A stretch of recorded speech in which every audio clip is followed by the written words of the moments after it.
निकट है जतन से, तिन्हें ध्यान के लगन से पार ब्रह्म ले निहारा है। जैसे दूध दही को मथानी करते हैं तो उससे क्या निकलता है? घी निकलता है ना, मक्खन निकलता है ना। कहा जैसे दूध को मथने से उससे घी निकलते हैं, ठीक उसी प्रकार से ध्यान करने से, संत महापुरुषों से युक्ति जान करके सुमरण करने से कहते पार ब्रह्म ले निहारा है।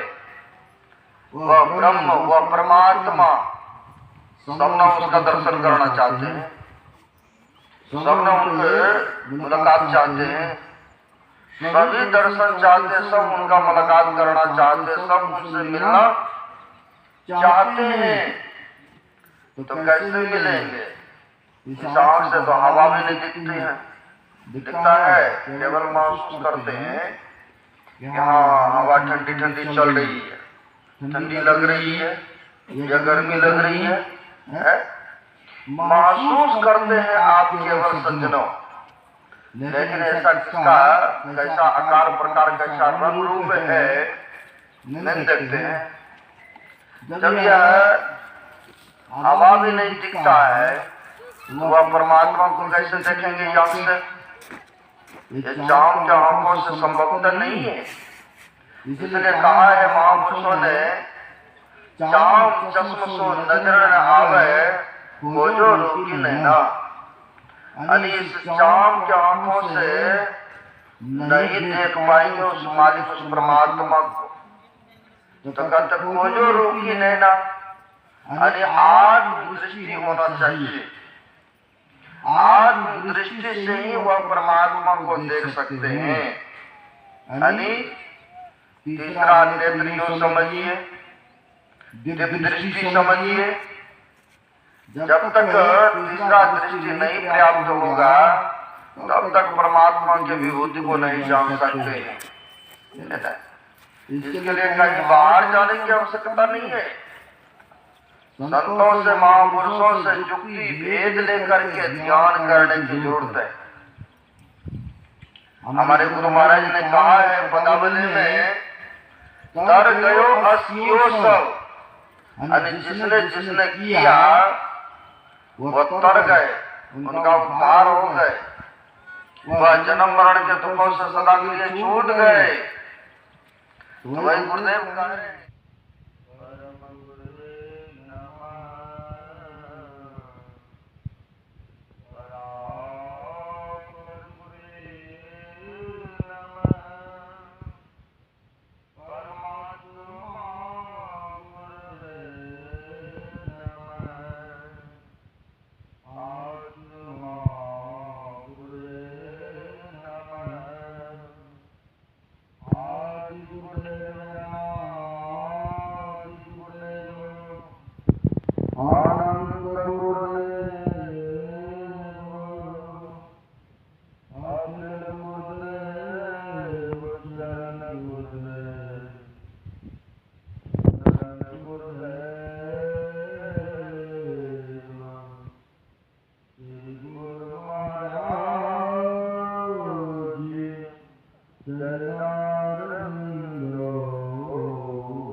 सदगुरु महाराज जो कि जन में कण कण में व्याप्त है, जग उद्धारक जग कल्याणकारक, ऐसे सर्वव्यापक गुरुदेव भगवान के पाद पद्मों में अशंक अशंक बार नमन है। नंचक भुजगुरियण कुछ साधु एवं विद्वत जन आए हुए सदगुरु के सद्भक्तगण जो मानव शरीर का कर्तव्य है वह कर्म करने तो बना रहे हैं, बड़े ही सौभाग्यशाली और पुण्यात्मा है जो कि धर्म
आज हमारे कुछ बाबा बतलाएंगे जो भजन भेद नहीं लिए हैं। भजन भेद लेकर के जब ध्यान करेंगे जरूर हम लोगों का ये तो बंधुक बन जाएगा। शरीर साधनों का धाम है, मोक्ष का द्वार है। शरीर बार बार मिलता है, कहीं एक बार हाथ से छूट गया तो पुनः ये शरीर नहीं मिलेगा। 2.25 अरब बार 84 लाख योनि में भ्रमण करना पड़ेगा, दुख को उठाना पड़ेगा।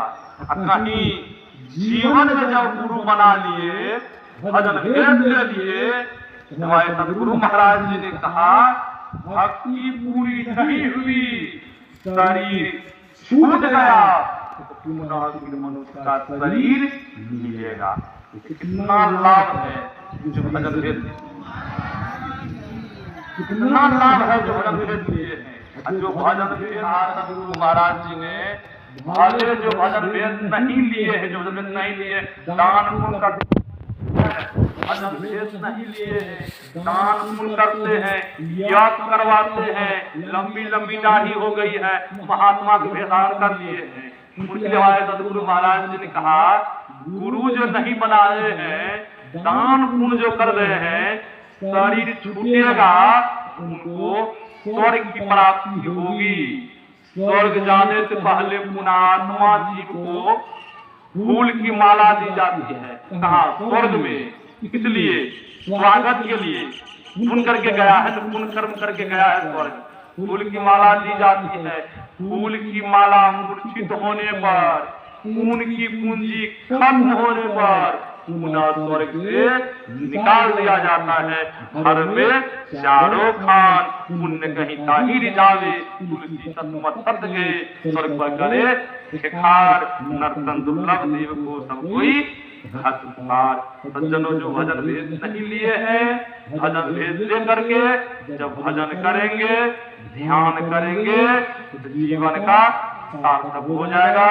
यह लोग परलोक बन जाएगा। यही आप लोगों की सेवा में मैंने ध्यान क्या विशेषता है, ध्यान करने से सुनाया। मैं अपनी वाणी में यही पर